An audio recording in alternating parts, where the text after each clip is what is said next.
কিন্তু বিএনপির বামপন্থী নেতৃবৃন্দের কারণে সেদিন সেই আন্দোলন সফল হয়নি। কিন্তু আমার বিরুদ্ধে হেফাজতের 22টি মামলা হয়েছিল, 22টি মামলায় আমাকে দেওয়া হয়েছিল। আমি বিভিন্ন মেয়াদে অনেক দিন কারাবরণ করেছিলাম। এই হত্যাযজ্ঞ শুরু হয়েছিল দুপুর 12টার পর থেকে।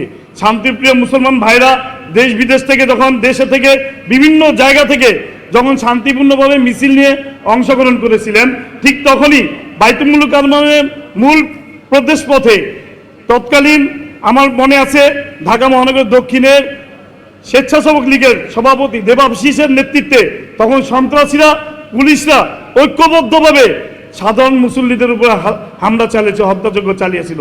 আমি যখন প্রথম ঢাকায় ছিলাম, যখন এই হত্যাযজ্ঞ সংগঠিত হতে শুরু হলো, তখন আমি পল্টন পার্টি অফিসে, তখন বিএনপির পার্টি অফিসে আমি উপস্থিত হয়েছিলাম। আমি তখন ছাত্রদলের মহানগর সভাপতি ছিলাম।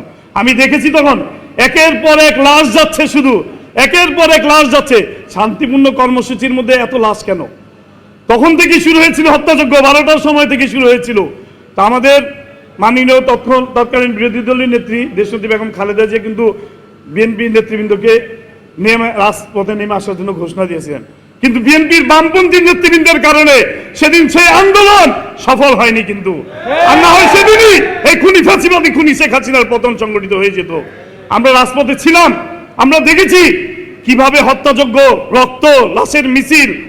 আমরা চাই এই হত্যাযজ্ঞের যদি বিচার না হয়, তাহলে এই যে বিডিআর বিদ্রোহ বলেন, এই যে বিগত ছাত্র জনতার গণঅভ্যুত্থান, গণবিপ্লব, 1400 ছাত্র জনতার গণহত্যা, এই সমস্ত গণহত্যাগুলি একের পর এক সুসংগঠিত হয়েই যাবে এই দেশের মাটিতে।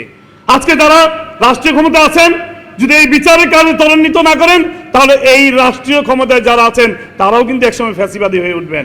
তাই আমি মনে করি এই শাপলা চত্বর সহ সকল হত্যাকাণ্ডের বিচার এই বাংলার মাটিতে হওয়া দরকার। আপনারা কি চান না এই শাপলা হত্যাকাণ্ড সহ সকল হত্যাকাণ্ডের বিচার বাংলার মাটিতে হোক? আমরা ইনশাল্লাহ চাই।